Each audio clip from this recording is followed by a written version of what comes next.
જૈનાચાર્ય પરમ પૂજ્ય આચાર્ય ભગવંત રાજહંસ સુરેશ્વરજી મહારાજા જોડાયા છે. આ બધી જ વાત એમના સાથે કરીએ એ પહેલાં એમને પૂછવું છે કે આપ આ સંત સુધીની યાત્રામાં, આ સાધુ બનવાની યાત્રામાં કેવી રીતે જોડાયા?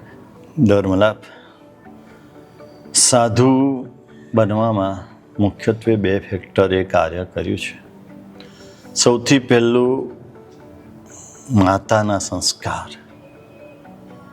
માતાએ નાની ઉંમરથી સંસ્કાર આપ્યા છે ધર્મમય જીવન જીવવાના. દેરાસર, ઉપાશ્રય, પરમાત્માની પૂજા, ગુરુ ભગવાનનો સત્સંગ, વૈયાવચ અને પાઠશાળા.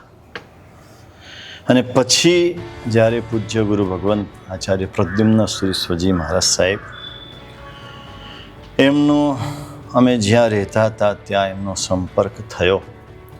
અને એમના સંપર્ક પછી જેમ જેમ નજીક આવતા ગયા તેમ તેમ એક ભાવ વૃદ્ધિ પામતો ગયો કે આ જીવન સારું છે.